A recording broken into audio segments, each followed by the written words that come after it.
are the two things of greatest importance to mankind? That is what I intend you to understand. Accurate thinking comes first, because it is the solution to all man's problems, the answer to all his prayers, the source of opulence and all material possessions. Accurate thinking is aided by properly controlled and directed sex emotion, because sex emotion is the same energy as that with which one thinks. It begins with those who desire self-determination sufficiently to be willing to pay its price. No one can be entirely free, spiritually, mentally, physically, and economically, without learning the art of accurate thinking. No one can learn to think accurately without including, as a part of the needed knowledge, information on the control of sex emotion through transmutation. It will be a great surprise to many people to learn there is so close a relationship between thinking and sex emotion. Tell us now about the third appetite, and let's see what it has to do with self-discipline. The habit of expressing loosely organized opinions is one of the most destructive of habits. Its destructiveness consists in its tendency to influence people to guess instead of searching for the facts when they form opinions, create ideas, or organize plans. The habit develops a grasshopper mind, one that jumps from one thing to another but never completes anything. And of course, carelessness in the expression of opinions leads to the habit of drifting. From there it is only a step or two until one is bound by the law of hypnotic rhythm, which automatically prohibits accurate thinking. What other disadvantages are there in free expression of opinions? The person who talks too much informs the world of his aims and plans, and gives to others the opportunity to profit by his ideas. Wise men keep their plans to themselves, and refrain from expressing uninvited opinions. This prevents others from appropriating their ideas, and makes it difficult for others to interfere with their plans. Why do so many people indulge in the habit of expressing uninvited opinions? The habit is one way of expressing egotism and vanity. The desire for self-expression is inborn in people. The motive back of the habit is to attract the attention of others and to impress them favorably. Actually, it has just the opposite effect. When the self-invited speaker attracts attention, it usually is unfavorable. Yes. What other disadvantages has the habit? The person who insists on talking seldom has an opportunity to learn by listening to others. But isn't it true that a magnetic speaker often puts himself in the way of opportunity to benefit himself by attracting the attention of others through his powers of oratory? Yes, a magnetic orator does have an asset of tremendous value in his ability to impress people by his speech. But he cannot make the best use of this asset if he forces his speech on others without their invitation. No single quality adds more to one's personality than the ability to speak with emotional feeling, force, and conviction. But the speaker must not impose his speech upon others without being invited to do so. There is an old saying that nothing is worth more than its actual cost. This applies as well to the free, uninvited expression of opinions as to material things. What about people who volunteer their opinions by expressing them in writing? Do they also suffer by lack of self-discipline? One of the worst pests on earth is the person who writes uninvited letters to people of prominence.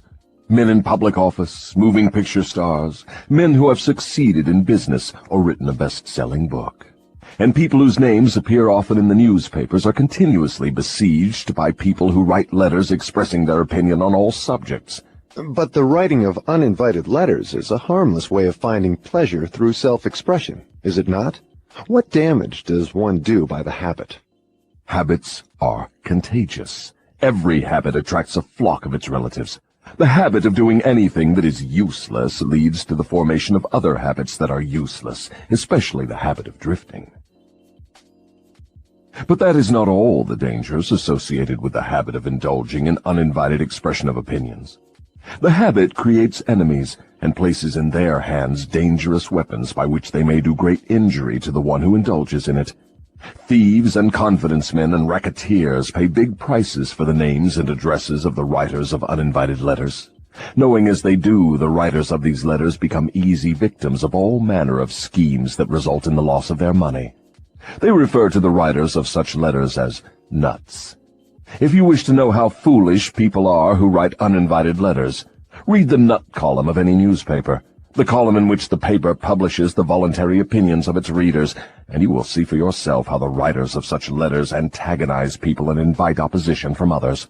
Now, I had no idea, Your Majesty, that people get into so much difficulty through uninvited expression of their opinions. But now that you have brought up the subject, I do remember writing the editor of a prominent magazine an uninvited letter of criticism, which cost me a fine position on his staff, at a fat salary. That is a perfect example.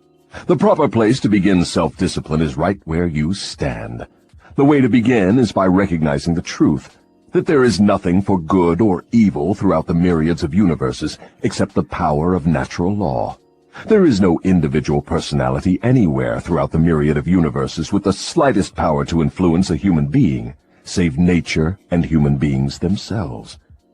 There is no human being now living, no human being has ever lived, and no human being ever will live with the right or the power to deprive another human being of the inborn privilege of free and independent thought. That privilege is the only one over which any human being can have absolute control. No adult human being ever loses the right to freedom of thought, but most humans lose the benefits of this privilege either by neglect or because it has been taken away from them by their parents or religious instructors before the age of understanding. These are self-evident truths, no less important because they are being called to your attention by the devil than they would be if brought to your attention by my opposition. But what are people going to lean upon in the hour of emergency when they know not where nor to whom to appeal? Let them lean upon the only dependable power available to any human being. And what is that? Themselves. The power of their own thoughts. The only power they can control and may rely upon. The only power which cannot be perverted, colored, modified, or falsified by their dishonest fellow human beings. All you say seems logical, but why must I come to the devil to discover such profound truths? Let's get back to the 7 principles. You've already disclosed enough information to show clearly that the secret of how to break the power of hypnotic rhythm is wrapped in the 7 principles. You have shown, too, that the most important of these principles is self-discipline. Now, go ahead and describe the other 5 principles you have not yet mentioned and indicate what part they play in giving one self-discipline. First, let me summarize that part of my confession we have already covered. I have frankly told you that my 2 most effective devices for mastering human beings are the habit of drifting and the law of hypnotic rhythm. I have shown you that drifting is not a natural law, but a man-made habit which leads to man's submission to the law of hypnotic rhythm. The 7 principles are the media by which man may break the hold of hypnotic rhythm and take possession again of his own mind. You see, therefore, the 7 principles are the 7 steps which lead victims of hypnotic rhythm out of the self-made prisons in which they are bound. The 7 principles are the master key that unlocks the door to spiritual, mental, and economic self-determination. Is that true? Yes, that's another way of stating the truth. Is failure ever a benefit to man? Yes. Indeed, learning from adversity is the 3rd of the 7 principles. But few people know that every adversity brings with it the seed of an equivalent advantage. Still fewer people know the difference between temporary defeat and failure. If this knowledge were generally known, I would be deprived of one of my strongest weapons of control over human beings. But I understood you to say that failure is one of your greatest allies. I got the impression from your confession that failure causes people to lose ambition and quit trying, and then you take them over without opposition on their part.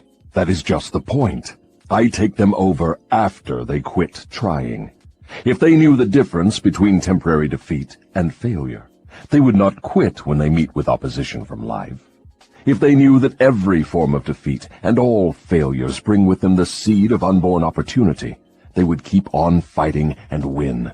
Success usually is but one short step beyond the point where one quits fighting. Is that all one might learn from adversity, defeat, and failure? No, that is the least of what one might learn. I hate to tell you this, but failure often serves as a blessing in disguise because it breaks the grip of hypnotic rhythm and frees the mind for a fresh start. Now we are getting somewhere. So, you have confessed at long last that even nature's law of hypnotic rhythm can be and often is annulled by nature herself. Is that correct? No. That is not stating the matter accurately. Nature never reverses any of her natural laws. Nature does not take away a human being's freedom of thought through hypnotic rhythm. The individual gives up his freedom by abuse of this law. If a man jumped from a tree and was killed by the sudden impact of his body with the earth, through the law of gravity, you wouldn't say nature murdered him, would you? You would say the man neglected to relate himself properly to the law of gravity. I'm beginning to see. The law of hypnotic rhythm is capable of both negative and positive application. It may drag one down to slavery through loss of the privilege of freedom of thought, or it may help one rise to great heights of achievement through the free use of thought, depending on how the individual relates himself to the law. Is that correct? Now you have it right. But what about failure? One does not fail intentionally with purpose aforethought. No one encourages temporary defeat. These are circumstances over which the individual often has no control whatsoever.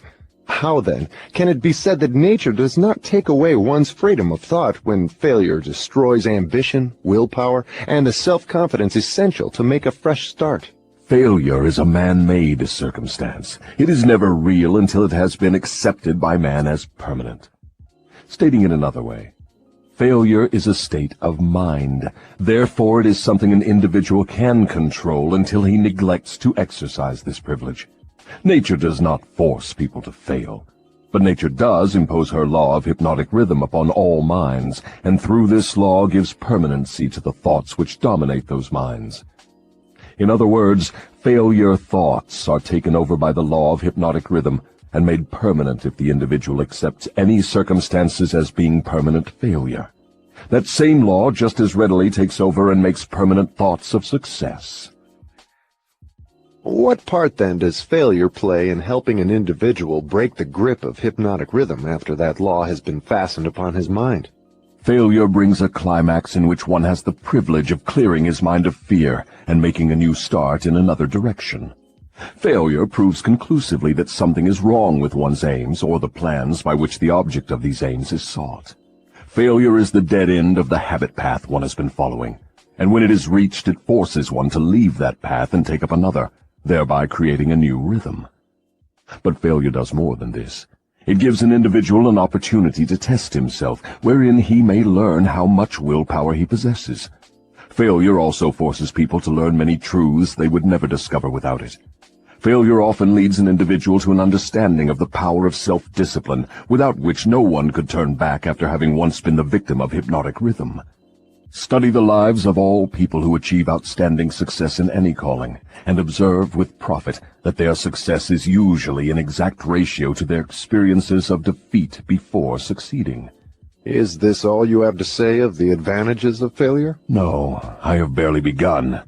If you want the real significance of adversity, failure, defeat, and all other experiences which break up a human being's habits and force him to form new habits, watch nature at her work.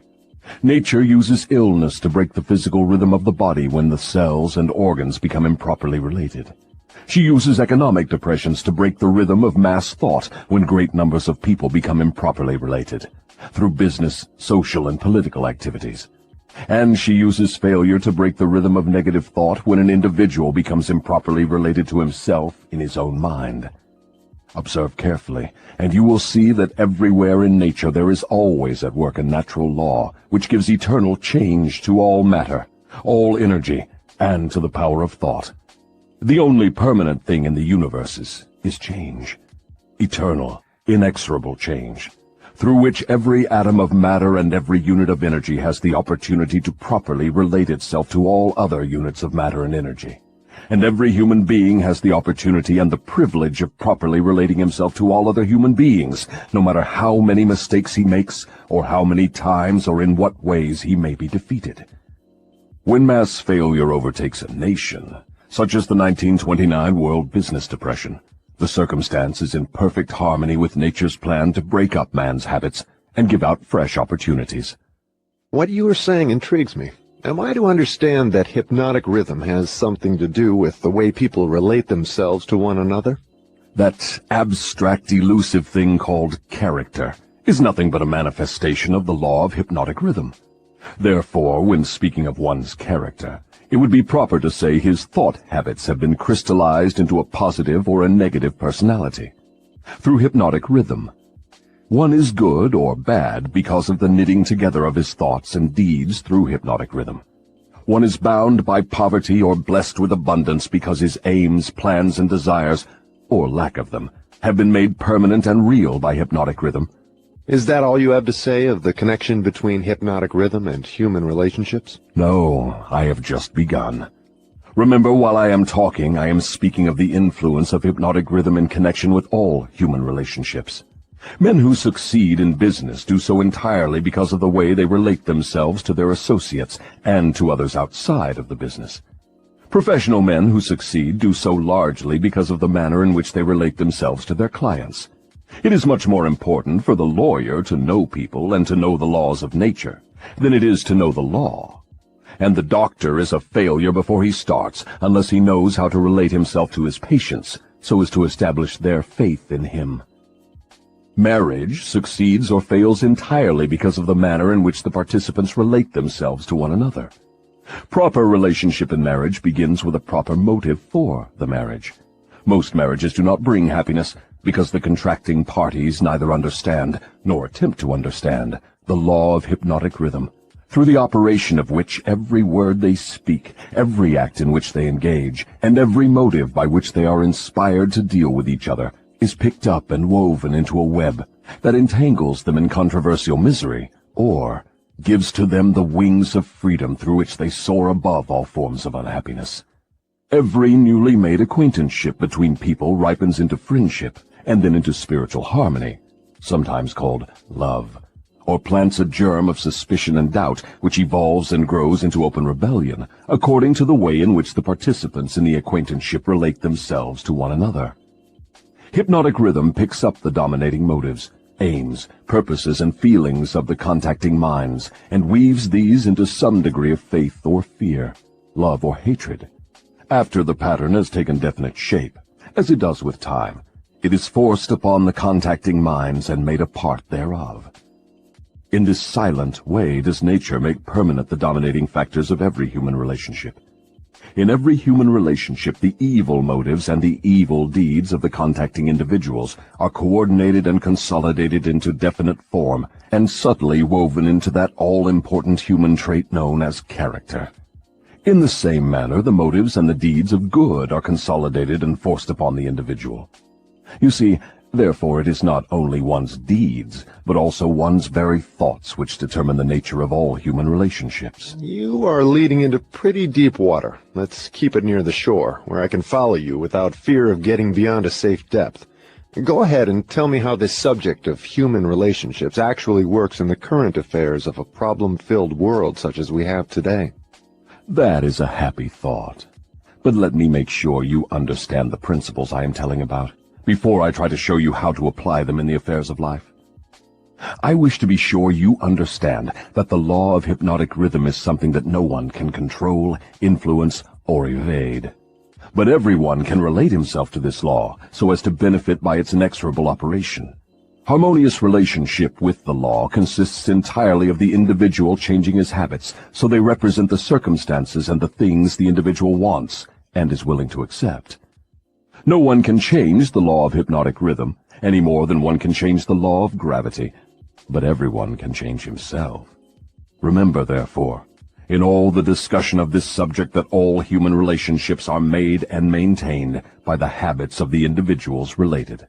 The law of hypnotic rhythm plays only the part of solidifying the factors which constitute human relationships, but it does not create those factors.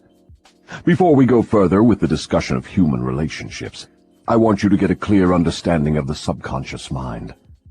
The term subconscious mind represents a hypothetical physical organ which has no actual existence.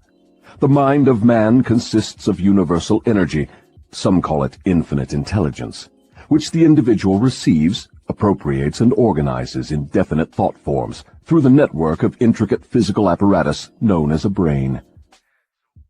These thought forms are replicas of various stimuli which reach the brain through the 5 commonly known physical senses, and the 6th sense, which is not so well known. When any form of stimuli reaches the brain and takes the definite shape of thought, It is classified and stored away in a group of the brain cells known as the memory group. All thoughts of a similar nature are stored together, so that the bringing forth of one leads to easy contact with all its associates. The system is very similar to the modern office filing cabinet, and it is operated in a similar manner. The thought impressions with which one mixes the greatest amount of emotion, or feeling, are the dominating factors of the brain, because they are always near the surface, at the top of the filing system, so to speak, where they spring into action voluntarily the moment an individual neglects to exercise self-discipline. These emotion-laden thoughts are so powerful, they often cause an individual to rush into action and indulge in deeds which have not been submitted to or approved by his reasoning faculty. These emotional outbursts usually destroy harmony in all human relationships. The brain often brings together combinations of emotional feelings so powerful they completely set aside the control of the reasoning faculty. On all such occasions, human relationships are apt to be lacking in harmony. Through the operation of the sixth sense, the brain of a human being may contact the filing cabinet of other brains and inspect at will whatever thought impressions are on file there. The condition under which one person may contact and inspect the filing cabinet of another person's brain is generally known as harmony. But you may better understand what is meant if I say brains attuned to the same rate of thought vibrations can easily and quickly exercise the privilege of entering and inspecting each other's filing cabinets of thoughts. In addition to receiving organized thoughts from the filing cabinets of other brains through the sixth sense, one can, through this same physical organ, contact and receive information from the universal storehouse known as infinite intelligence. All information reaching one's brain through the sixth sense comes from sources not easily isolated or traced. Therefore, this sort of information is generally believed to come from one's subconscious mind. The sixth sense is the organ of the brain through which one receives all information, all knowledge, all thought impressions which do not come through one or more of the five physical senses. Now that you understand how the mind operates, you will more easily understand how and why people come to grief through improper human relationships. You will also understand how human relationship may be made to yield riches in their highest form, riches in material, mental, and spiritual estates. Moreover, you will understand there can never be happiness except through understanding and application of the right principles of human relationships. You will understand, too, that no individual is an entity unto himself, that completeness of mind can be attained only by harmony of purpose and deed between two or more minds. You will understand why every human being should, of his own choice, become his brother's keeper in fact, as well as in theory. What you say may be true, but I still insist that you have me beyond safe depths of thought. Let us get back nearer to the shore, where I can wade in familiar water. We shall go out into the deeper water after we learn to swim well. We started out to discuss the subject of how to profit by adversity, but it seems we have drifted somewhat afield from that subject. We have detoured, but we have not drifted. The devil never drifts. The detour was necessary in order that you might be prepared to understand the most important part of this entire interview. We are now ready to get back to the discussion of the subject of adversity. Inasmuch as most adversities grow out of improper relationships between people, it seems important to understand how people may become properly related. Naturally, the question arises as to what is a proper relationship between people. The answer is that the proper relationship is one that brings to all connected with it, or affected by it, some form of benefit. What then is an improper relationship? Any relationship between people which damages anyone, or brings any form of misery or unhappiness to any of the individuals. How can improper relationships be corrected? By change of mind of the person causing the improper relationship, or by changing the persons to the relationship. Some minds harmonize naturally, while others just as naturally clash. Successful human relationships, to endure as such, must be formed of minds that naturally harmonize, quite aside from the question of having common interests as a means of bringing them into harmony. When you speak of business leaders who succeed because they know how to pick men, you might more correctly say they succeed because they know how to associate minds which harmonize naturally. Knowing how to pick people successfully for any definite purpose in life is based upon ability to recognize the types of people whose minds naturally harmonize. Stay focused on adversity, if you will. If there are possible benefits to be found through adversity, name some of them. Adversity relieves people of vanity and egotism. It discourages selfishness by proving that no one can succeed without the cooperation of others. Adversity forces an individual to test his mental, physical, and spiritual strength. It thus brings him face to face with his weaknesses and gives him the opportunity to bridge them. Adversity forces one to seek ways and means to definite ends by meditation and introspective thought. This often leads to the discovery and use of the sixth sense, through which one may communicate with infinite intelligence. Adversity forces one to recognize the need for intelligence not available except from sources outside of one's own mind. Adversity breaks old habits of thought and gives one an opportunity to form new habits. Therefore, it may serve to break the hold of hypnotic rhythm and change its operation from negative to positive ends. What is the greatest benefit one may receive through adversity? The greatest benefit of adversity is that it may, and generally does, force one to change one's thought habits, thus breaking and redirecting the force of hypnotic rhythm. In other words, failure always is a blessing when it forces one to acquire knowledge or to build habits that lead to the achievement of one's major purpose in life. Is that correct? Yes, and something more. Failure is a blessing when it forces one to depend less upon material forces and more upon spiritual forces.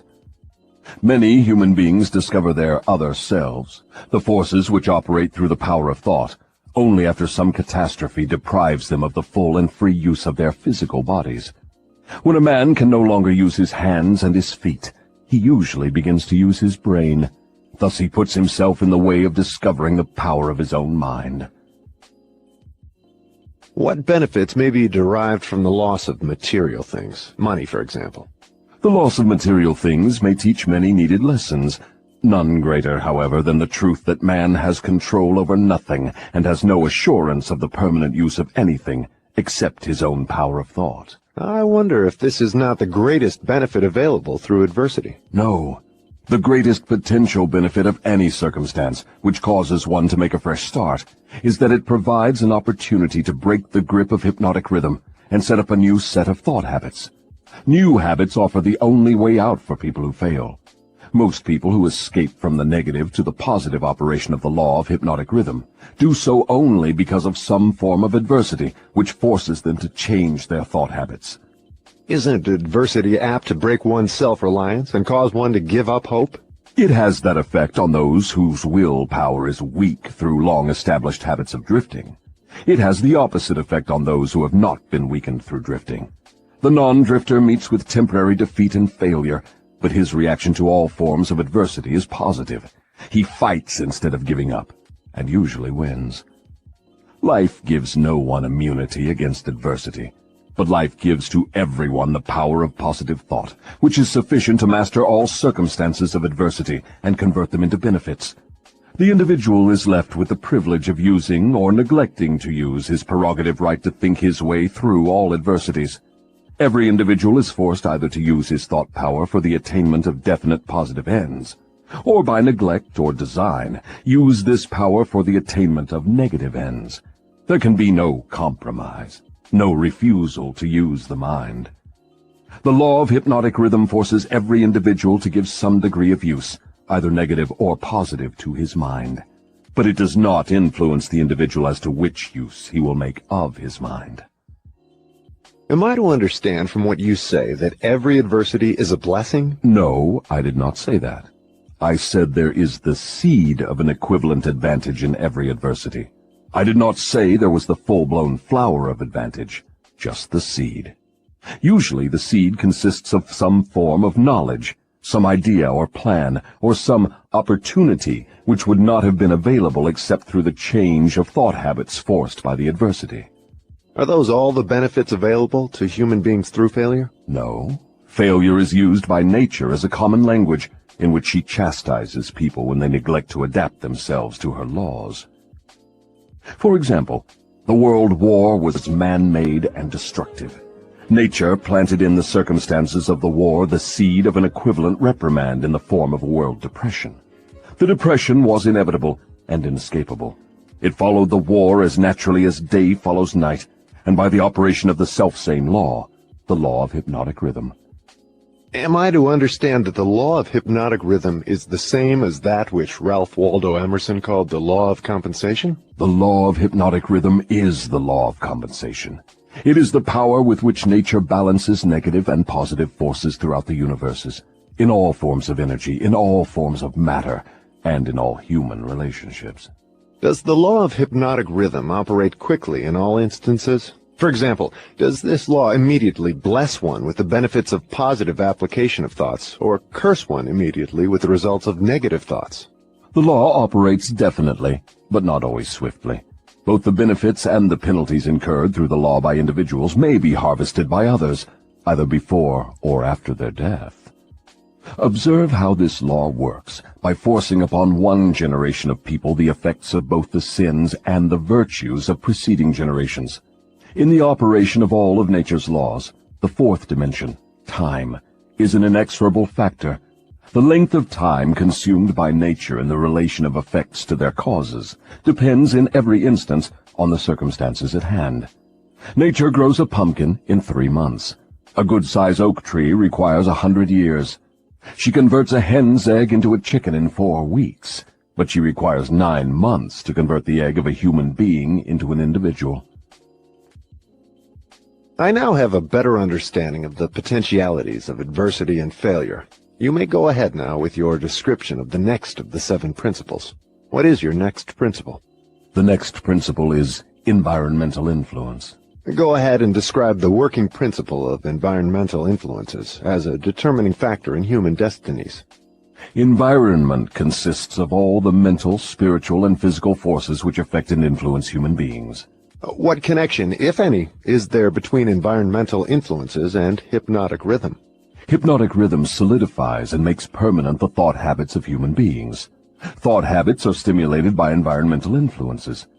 In other words, the material on which thoughts are fed comes from one's environment.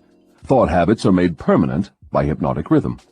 What is the most important part of one's environment, the part which determines, more than all others, whether an individual makes positive or negative use of his mind?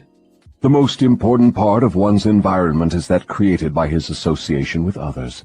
All people absorb and take over, either consciously or unconsciously, the thought habits of those with whom they associate closely.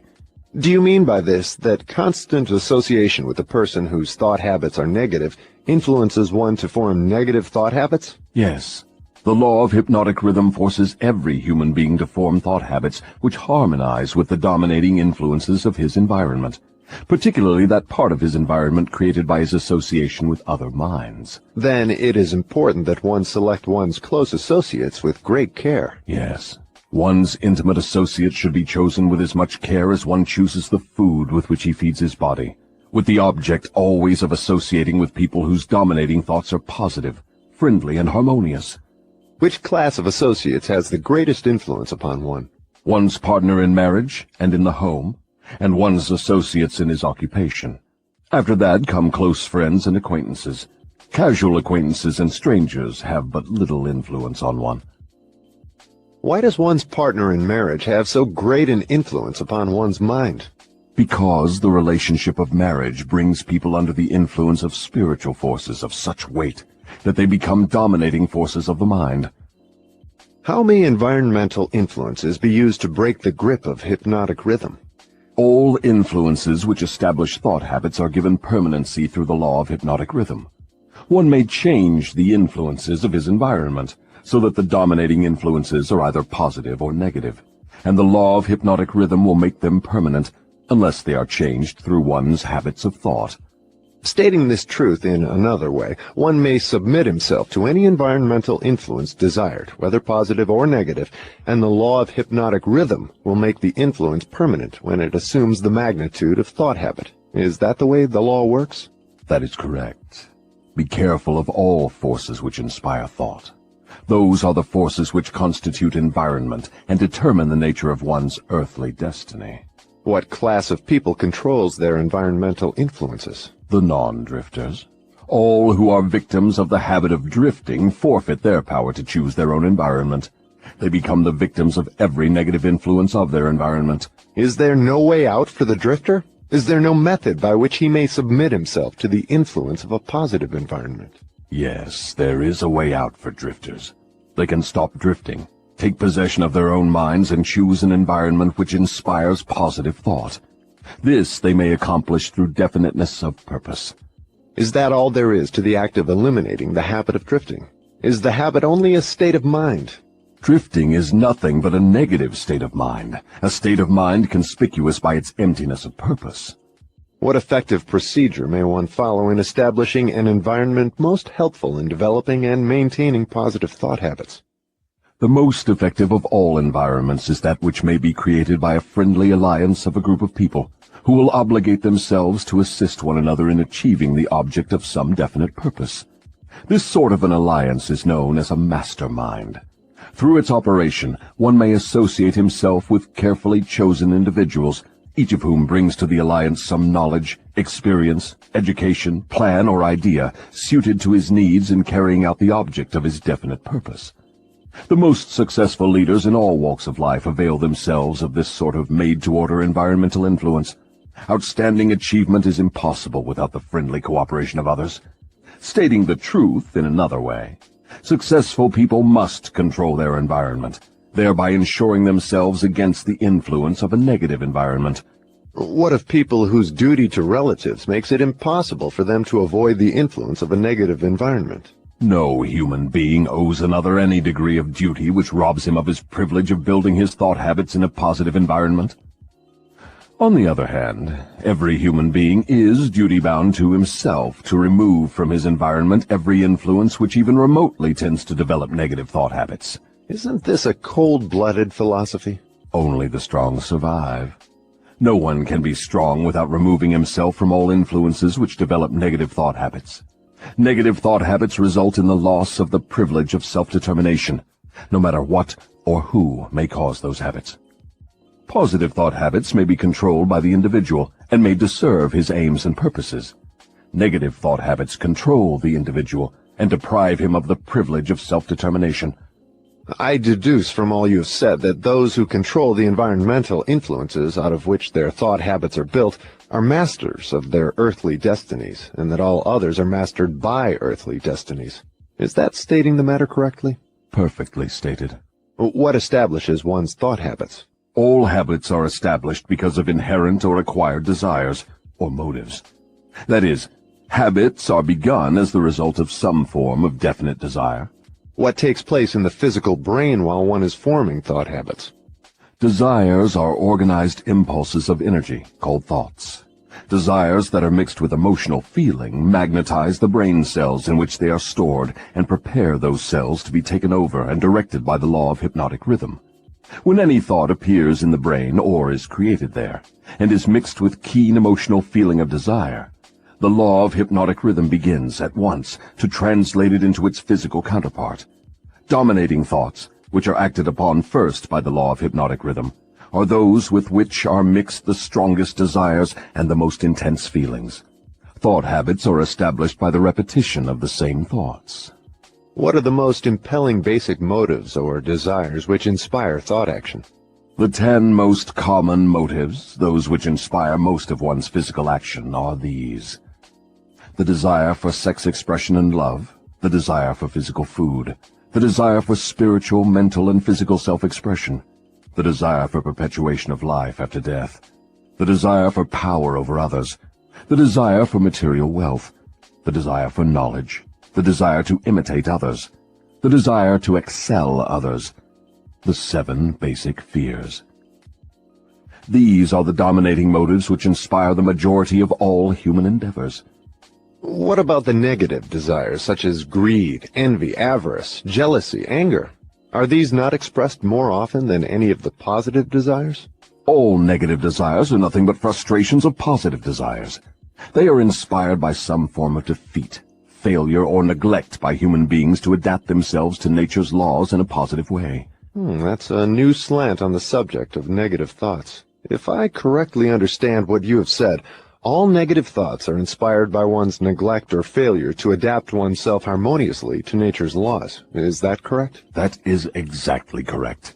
Nature will not tolerate idleness or vacuums of any sort. All space must be and is filled with something. Everything in existence, of both a physical and a spiritual nature, must be and is constantly in motion. The human brain is no exception. It was created to receive, organize, specialize, and express the power of thought.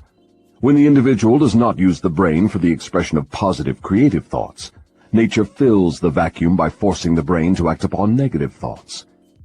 There can be no idleness in the brain. Understand this principle, and you will come into a new and important understanding of the part environmental influences take in the lives of human beings. You will better understand also how the law of hypnotic rhythm operates, it being the law which keeps everything and everyone constantly moving through some form of expression of either negative or positive principles. Nature is not interested in morals as such. She is not interested in right and wrong. She is not interested in justice and injustice. She is interested only in forcing everything to express action according to its nature. That is an enlightening interpretation of nature's ways. To whom may I turn for corroboration of your claims? To men of science, to the philosophers, to all accurate thinkers. Lastly, to the physical manifestations of nature herself. Nature has no such thing as dead matter. Every atom of matter is constantly in a state of motion. All energy is constantly in motion. There are no dead voids anywhere. Time and space are literally manifestations of motion of such swiftness that it cannot be measured by human beings.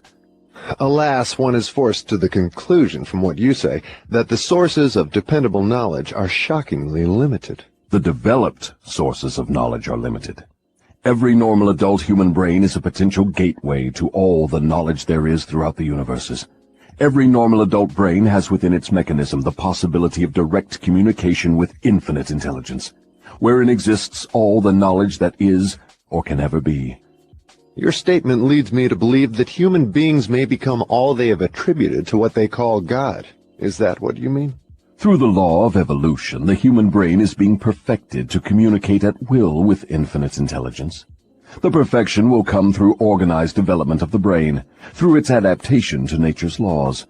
Time is the factor which will bring perfection.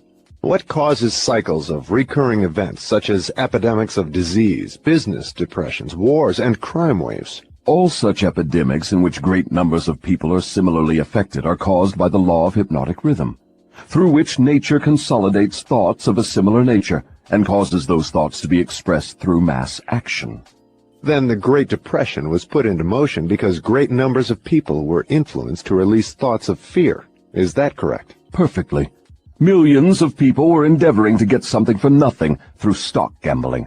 When they suddenly discovered they had gotten nothing for something, they became frightened, rushed to their banks to draw out their balances, and the panic was on. Through mass thought of millions of minds, all thinking in terms of fear of poverty, the Depression was prolonged over a period of years. From what you say, I deduce that nature consolidates the dominating thoughts of people and expresses these thoughts through some form of mass action, such as business depressions, business booms, and so on. Is that correct? You have the right idea. Let us now take up the next of the 7 principles. Go ahead and describe it. The next principle is time, the 4th dimension. What relationship is there between time and the operation of the law of hypnotic rhythm? Time is the law of hypnotic rhythm. The lapse of time required to give permanency to thought habits depends upon the object and the nature of the thoughts. But I understood you to say that the only enduring thing in nature is change. If that is true, then time is constantly changing, rearranging, and recombining all things, including one's thought habits. How then could the law of hypnotic rhythm give permanency to one's thought habits? Time divides all thought habits into 2 classes, negative thoughts and positive thoughts. One's individual thoughts are, of course, constantly changing and being recombined to suit the individual's desires. But thoughts do not change from negative to positive, or vice versa, except through voluntary effort on the part of the individual. Time penalizes the individual for all negative thoughts, and rewards him for all positive thoughts, according to the nature and purpose of the thoughts. If one's dominating thoughts are negative, time penalizes the individual by building in his mind the habit of negative thinking, and then proceeds to solidify this habit into permanency every second of its existence. Positive thoughts are likewise woven by time into permanent habits. The term permanency, of course, refers to the natural life of the individual. In the strict sense of the term, nothing is permanent. Time converts thought habits into what might be called permanency during the life of the individual. Now I have a better understanding of how time works. What other characteristics has time in connection with the earthly destiny of human beings? Time is nature's seasoning influence through which human experience may be ripened into wisdom. People are not born with wisdom, but they are born with the capacity to think, and they may, through the lapse of time, think their way into wisdom. Do youths ever possess wisdom? Only in very elementary matters. Wisdom comes only through the lapse of time. It cannot be inherited, and it cannot be imparted from one person to another except through the lapse of time. Does the lapse of time force an individual to acquire wisdom? No. Wisdom comes only to non-drifters who form positive thought habits as a dominating force in their lives. Drifters and those whose dominating thoughts are negative never acquire wisdom, except of a very elementary nature. From what you say, I infer that time is the friend of the person who trains his mind to follow positive thought habits, and the enemy of the person who drifts into negative thought habits. Is that correct? That is precisely true. All people can be classified as drifters and non-drifters. Drifters are always at the mercy of the non-drifters, and time makes this relationship permanent. Do you mean that if I drift along through life without definite aim or purpose, the non-drifter may become my master, and time only serves to give the non-drifter a stronger and more permanent grip upon me? That is stating the truth exactly. What is wisdom? Wisdom is the ability to relate yourself to nature's laws so as to make them serve you, and the ability to relate yourself to other people so as to gain their harmonious, willing cooperation in helping you to make life yield whatever you demand of it. Then accumulated knowledge is not wisdom. Great heavens, no! If knowledge were wisdom, the achievements of science would not have been converted into implements of destruction. What is needed to convert knowledge into wisdom? Time, plus the desire for wisdom.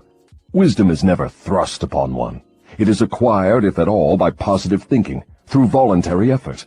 Is it safe for all people to have knowledge? It is never safe for anyone to have extensive knowledge without wisdom. What is the age at which most people who acquire wisdom begin to acquire it? The majority of people who acquire wisdom do so after they have passed the age of 40. Prior to that time, the majority of people are too busy gathering knowledge and organizing it into plans to spend any effort seeking wisdom. What circumstance of life is most apt to lead one to acquire wisdom? Adversity and failure. These are nature's universal languages through which she imparts wisdom to those who are ready to receive it. Do adversity and failure always bring wisdom? No, only to those who are ready for wisdom and have voluntarily sought it. What determines one's readiness to receive wisdom? Time and the nature of one's thought habits. Is newly acquired knowledge the same as time-tested knowledge? No. Knowledge tested through the lapse of time always is superior to that which has been newly acquired. Time gives to knowledge definiteness in both quality and quantity, and dependability. One can never be sure of knowledge that has not been tested. What is dependable knowledge? It is knowledge which harmonizes with natural law, which means that it is based upon positive thought. Does time modify and alter the values of knowledge? Yes, time modifies and alters all values.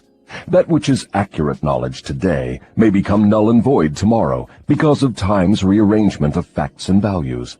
Time modifies all human relationships for better or for worse, depending upon the policy through which people relate themselves to one another. In the realm of thought there is a time when it is proper to sow the seeds of thought, and there is a proper time to reap the harvest of those thoughts, the same as there is a time to sow and a time to reap from the soil of the earth. Without the proper measurement of time between the sowing and the reaping, nature modifies or withholds the rewards of the sowing. Go ahead now and describe the last two of the 7 principles. The next principle is harmony. Throughout nature one may find evidences that all natural law moves in an orderly manner, through the law of harmony. Through the operation of this law, nature forces everything within the range of a given environment to become harmoniously related. Understand this truth, and you will catch a new and a more intriguing vision of the power of environment. You will understand why association with negative minds is fatal to those seeking self-determination. Do you mean that nature voluntarily forces human beings to harmonize with the influences of their environment? Yes, that is true. The law of hypnotic rhythm forces upon every living thing the dominating influences of the environment in which it exists. If nature forces human beings to take on the nature of the environment in which they live, what means of escape are available to people who find themselves in an environment of poverty and failure, but desire to escape? They must change their environment or remain poverty-stricken. Nature permits no one to escape the influences of his environment. However, nature, in her abundance of wisdom, has given to every normal human being the privilege of establishing his own mental, spiritual, and physical environment. But once he establishes it, he must become a part of it. This is the inexorable working of the law of harmony. In a business association, for example, who establishes the dominating influence that determines the rhythm of the environment? The individual or individuals who think and act with definiteness of purpose. Is it as simple as that? Yes. Definiteness of purpose is the starting point from which an individual may establish his own environment. I do not seem to follow your reasoning. The entire world is torn with warfare and business depressions and other forms of strife which represent about everything except harmony. Nature does not seem to be forcing people to harmonize with one another. How do you explain this inconsistency? There is no inconsistency. The dominating influences of the world are, as you say, negative. Very well, nature is forcing human beings to harmonize with the dominating influences of the world environment. Manifestations of harmony may be either positive or negative. For example, a group of men in prison may, and they generally do, think and act in a negative manner. But nature sees to it that the dominating influence of the prison is impressed upon every individual in it. A group of poverty-stricken people in a tenement house may fight among themselves and apparently resist all forms of harmony. But nature forces each of them to become a part of the dominating influence of the house in which they live. Harmony, in the sense it is here used, means that nature relates everything throughout the universe to every other thing of a similar nature. Negative influences are forced into association with one another, no matter where they may be. Positive influences are just as definitely forced into association with one another. I'm beginning to see why successful business leaders are so careful in the choice of their business associates. Men who succeed in any calling usually establish their own environment by surrounding themselves with people who think and act in terms of success. Is that the idea? That is the idea exactly. Observe, with profit, that the one thing all successful men insist upon is harmony among their business associates. Another trait of successful people is that they move with definiteness of purpose and insist upon their associates doing the same. Understand these two truths, and you understand the major difference between a Henry Ford and a day laborer. Now, tell me about the last of the 7 principles. The last principle is caution. Next to the habit of drifting, the most dangerous human trait is the lack of caution. People drift into all sorts of hazardous circumstances because they do not exercise caution by planning the moves they make. The drifter always moves without exercising caution. He acts first and thinks later, if at all. He does not choose his friends. He drifts along and allows people to attach themselves to him on their own terms. He does not choose an occupation. He drifts through school and is glad to get the first job that will give him food and clothing. He invites people to cheat him at trade by neglecting to inform himself of the rules of trade. He invites illness by neglecting to inform himself of the rules of sound health. He invites poverty by neglecting to protect himself against the environmental influences of the poverty-stricken. He invites failure at every step he takes by neglecting to exercise the caution to observe what causes people to fail. He invites fear in all its forms by his lack of caution in examining the causes of fear. He fails in marriage because he neglects to use caution in his choice of a mate, and he uses still less caution in his methods of relating himself to her after marriage. He loses his friends or converts them into enemies by his lack of caution in relating himself to them on the proper basis. Are all people lacking in caution? No, only those who have acquired the habit of drifting. The non-drifter always uses caution. He carefully thinks his plans through before he begins them. He makes allowances for the human frailties of his associates. and plans ahead to bridge them. If he sends a messenger on an important mission, he sends someone else to make sure the messenger does not neglect his mission. Then he checks on both of them to be sure his wishes have been fulfilled. He takes nothing for granted, where caution provides a way to ensure his success. Isn't overcaution as detrimental as lack of caution? There is no such thing as overcaution. What you call overcaution is an expression of fear. Fear and caution are two entirely different things. Don't people mistake fear for overcaution? Yes, that does sometimes happen. But the majority of people create for themselves far more disastrous hazards by total lack of the habit of caution than by overcaution. In what way may caution be used most advantageously? In the selection of one's associates, and in one's method of relating oneself to associates. The reason for this is obvious. One's associates constitute the most important part of one's environment, and environmental influences determine whether one forms the habit of drifting, or becomes a non-drifter. The person who exercises due caution in the choice of associates never allows himself to be closely associated with any person who does not bring to him, through the association, some definite mental, spiritual, or economic benefit. Isn't that method of choosing associates selfish? It is sensible and leads to self-determination. It is the desire of every normal person to find material success and happiness. Nothing contributes more to one's success and happiness than carefully chosen associates. Caution in the selection of associates becomes, therefore, the duty of every person who wishes to become happy and successful. The drifter allows his closest associates to attach themselves to him on their own terms. The non-drifter carefully selects his associates and allows no one to become closely associated with him unless that person contributes some form of helpful influence or bestows some definite benefit.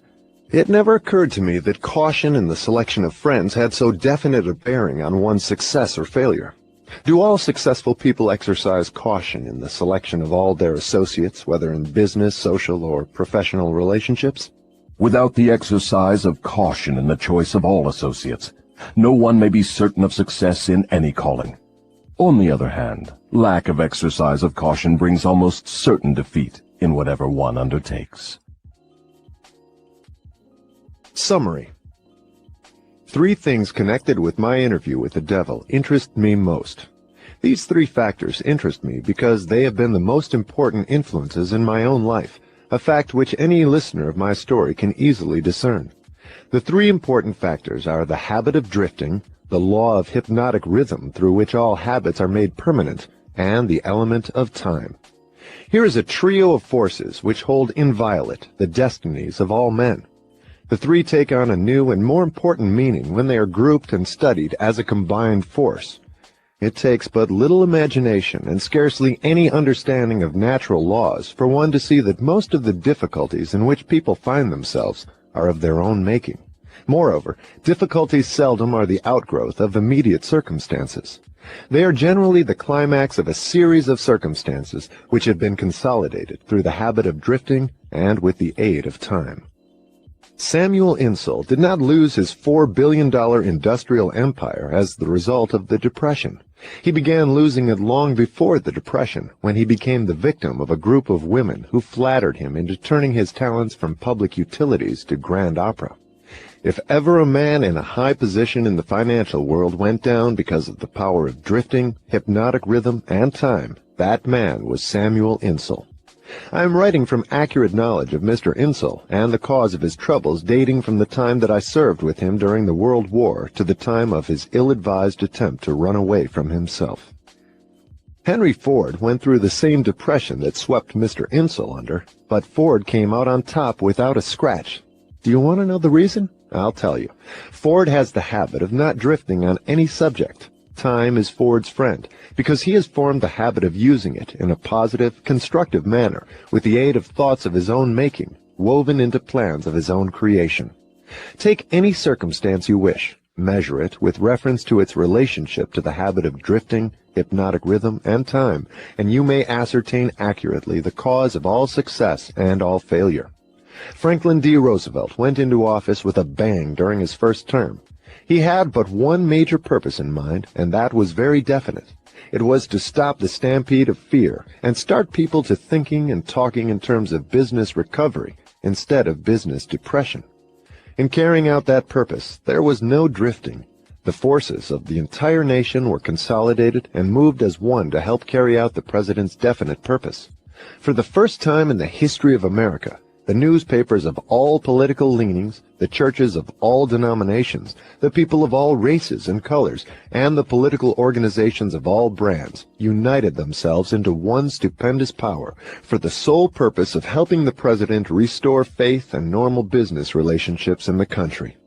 In a conference held between the president and a group of emergency advisors a few days after he went into office, I asked him what was his major problem. He replied, "It is not a question of majors and minors. We have but one problem, and that is to stop fear and supplant it with faith." Before the end of his first year in office, the president had stopped fear and supplanted it by faith, and the nation was slowly but surely on the way out of the jungle of depression. By the end of his first term, mark well the element of lapse of time, the president had so effectively consolidated the forces of American business and private life that he had an entire nation in back of him, ready, willing, and enthusiastically desirous of following his lead, no matter which way he went. These are facts well known to everyone who reads newspapers or listens to the radio. Then came another presidential election and the opportunity for the people to express their faith in their leader. They expressed it in a landslide without precedent in American politics, and the president went into office a second time with an almost unanimous electorate vote, with only 2 states meekly dissenting. Now observe how the wheel of life began to reverse itself and turn back in the other direction. The president changed his policy from definiteness of purpose to indefiniteness and drifting. His change of policy split the powerful labor group and turned more than half of it against him. It split the almost